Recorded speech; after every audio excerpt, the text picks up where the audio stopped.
നമസ്കാരം, Tirurangadi today news അപ്ഡേറ്റിലേക്ക് സ്വാഗതം. നിങ്ങളുടെ സ്വപ്ന വിവാഹത്തിന്റെ പുത്തൻ പങ്കാളി Amiya gold and diamond, bypass road, Chemmad. വാർത്തകൾ വിശദമായി. തിരൂരങ്ങാടിയിലെ വിദ്യാർത്ഥികൾക്ക് വീട്ടിലെത്തണമെങ്കിൽ കടക്കേണ്ടത് നിരവധി കടമ്പകൾ. വൈകിട്ട് സ്കൂൾ വിട്ടാൽ ബസ് കാത്തു നിൽക്കുന്നത് റോഡിലേക്ക് ഇറങ്ങിയാണ്. ബസ് കാത്തിരിപ്പ് കേന്ദ്രമുണ്ടെങ്കിലും അതിലെല്ലാം തിങ്ങി നിറഞ്ഞ് കുട്ടികൾ റോഡിലേക്കെത്തും. ഇങ്ങനെ നിൽക്കുമ്പോഴോ വാഹനങ്ങൾ ഇടിക്കുമോ എന്ന ഭയവും. ഇതും മറികടന്നാൽ വിദ്യാർത്ഥികളെ കണ്ടാൽ നിർത്താൻ മടിക്കുന്ന ഏതാനും ചില സ്വകാര്യ ബസ്സുകളും. ഇങ്ങനെയെല്ലാം നിരവധി കടമ്പകൾ കഴിഞ്ഞ് വിദ്യാർത്ഥികൾ വീട്ടിലെത്തുമ്പോൾ 7 മണിയെങ്കിലും ആകും. സ്കൂൾ അധികൃതർക്കാണെങ്കിൽ കുട്ടികളെ ബസ് കയറ്റി വിടുന്നതിലോ വീട്ടിലേക്ക് എത്തിക്കുന്നതിലോ യാതൊരുവിധ ബാധ്യതയുമില്ല എന്ന മട്ടിലുമാണ്. കോഴിക്കോട് പരപ്പനങ്ങാടി ഭാഗത്തേക്ക് പോകുന്ന ബസ്സുകളാണ് കൂടുതലും നിർത്താതെ പോകുന്നത്. പലപ്പോഴും കക്കാട് വെച്ച് ബസ്സുകൾ ചെമ്മാട് വരെയുള്ള ബോർഡ് മാറ്റിവെച്ച് യാത്ര ചെയ്യുന്നതായും പരാതികളുണ്ട്. ഏതാനും ചില സ്വകാര്യ ബസ്സുകളാണ് നിർത്താതെ പോകുന്നത് എന്നാണ് വിദ്യാർത്ഥികൾ പറയുന്നത്. അതേസമയം ബസ് കാത്തിരിപ്പ് കേന്ദ്രത്തിൻ്റെ അവസ്ഥ ഏറെ പരിതാപകരമാണ്. 2015-16 കാലയളവിൽ വിദ്യാഭ്യാസ മന്ത്രിയായിരുന്ന PK അബ്ദുറബ്ബാണ് ഇത് നിർമ്മിച്ചത്. മഴയും വെയിലും കൊണ്ട് റോഡിൽ നിൽക്കേണ്ട അവസ്ഥയാണ്.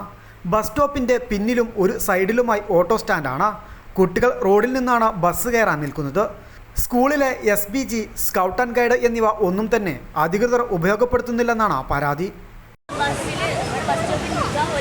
സ്ഥലമില്ല, പിന്നെ കുട്ടികളെല്ലാം റോഡിലാണ് ഇറങ്ങിക്കുന്നത്. പിന്നെ ബസ് നിർത്തുകയാണെങ്കിൽ തന്നെ അവിടെ നിർത്തുള്ളൂ.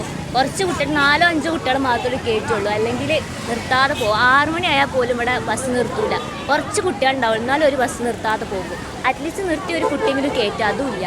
പിന്നെ സ്റ്റുഡൻസ് എന്നുള്ളൊരു പരിഗണനയില്ല. ഇവർക്ക് ഈ ടിക്കറ്റ് അതാണ് അവർക്ക് വേണ്ടത്.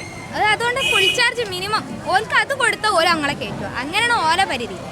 പിന്നെ ഞങ്ങൾ സ്റ്റോപ്പ് എന്ന് പറഞ്ഞാൽ നിൽക്കാൻ സൗകര്യമില്ല. ഇവിടെ മഴയാണെങ്കിൽ മഴ കൊള്ളണം, വെയിലാണെങ്കിൽ വെയിൽ കൊള്ളണം. നിൽക്കാൻ ഞങ്ങൾക്ക് ഇവിടെ സൗകര്യം ഉണ്ടാക്കി തരുന്നില്ല. എല്ലാ സ്കൂളിലും സ്കൗട്ട് ആൻഡ് ഗൈഡ്സ്, JRC അങ്ങനത്തെ എല്ലാ സംഭവങ്ങളും ഉണ്ട്. അവിടുത്തെ ഒരു ടീച്ചേഴ്സെങ്കിലും മിനിമം ഇവിടെ നിന്നാൽ കുട്ടികൾക്ക് നേരത്തിന് വീട്ടിലെത്തുന്നത്. ഞങ്ങൾ വീട്ടിലെത്തുന്നത് മൈരിപ്പ് ബാങ്കൊക്കെ കൊടുക്കും വീട്ടിലെത്താൻ. ആ വീട്ടുകാർക്കും പ്രശ്നമാണ്, ഞങ്ങൾക്കും പ്രശ്നം. ഞങ്ങൾ പെൺകുട്ടികളാണ്. അതിൻ്റെ കരുതൽ പോലും ഇവിടുത്തെ സ്കൂളിലെ ടീച്ചേഴ്സുമാർക്കില്ല. ബസ് കാത്തിരിപ്പ് കേന്ദ്രത്തിന് പുറത്ത് വിദ്യാർത്ഥികൾ ബസ് കാത്തു നിൽക്കുന്നത് മൂലം വലിയ അപകടങ്ങളാണ് വിളിച്ചു വരുത്തുന്നത്. പലപ്പോഴും പ്രദേശത്തെ മുതിർന്നവരാണ് വിദ്യാർത്ഥികളെ ബസ് കയറ്റി കൊടുക്കുവാൻ നിൽക്കുന്നത്.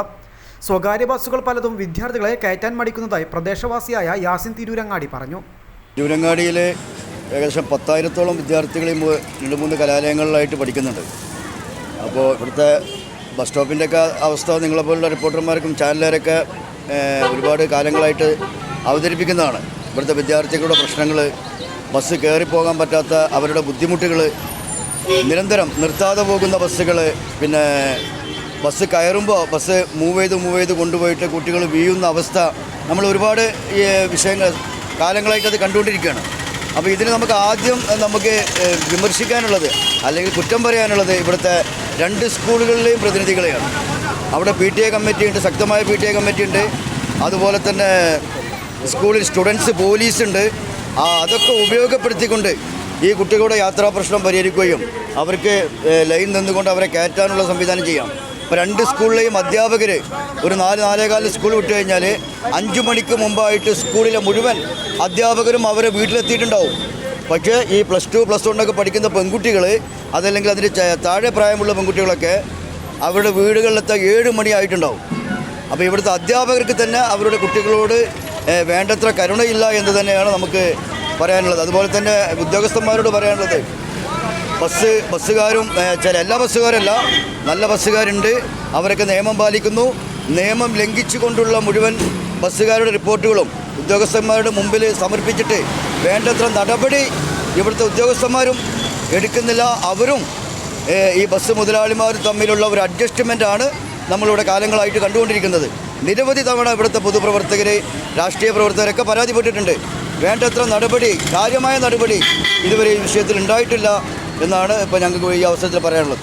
വിദ്യാർത്ഥികളുടെ യാത്രാ ദുരിതത്തിന് എന്ന് പരിഹാരമാകുമെന്നാണ് ഉയരുന്ന ചോദ്യം. ബസ് കാത്തിരിപ്പ് കേന്ദ്രം കൂടുതൽ സൗകര്യത്തോടെ നിർമ്മിച്ചാൽ കൂടുതൽ കുട്ടികൾക്ക് കാത്തിരിപ്പ് കേന്ദ്രത്തിന് ഉള്ളിലിരിക്കാം. ഇല്ലെങ്കിൽ ഈ കടമ്പകൾ കടന്നു തന്നെ വിദ്യാർത്ഥികൾ യാത്ര തുടരണം. News bureau, Tirurangadi. വിവാഹ സ്വപ്നങ്ങൾക്ക് പൊൻപകിട്ടേകി ആമിയ ഗോൾഡ് ആൻഡ് ഡയമണ്ട് നിങ്ങൾക്കായി ഒരുക്കുന്ന ആമിയ വെഡിംഗ് കളക്ഷൻ. എല്ലാ സ്വർണ്ണാഭരണങ്ങളും വിലയുടെ 10% കൊടുത്ത് ബുക്ക് ചെയ്യാനുള്ള അവസരം. ലൈറ്റ് വെയ്റ്റ് ആഭരണങ്ങളുടെയും 18 ക്യാരറ്റ് ആഭരണങ്ങളുടെയും അതിവിപുലമായ കളക്ഷൻ.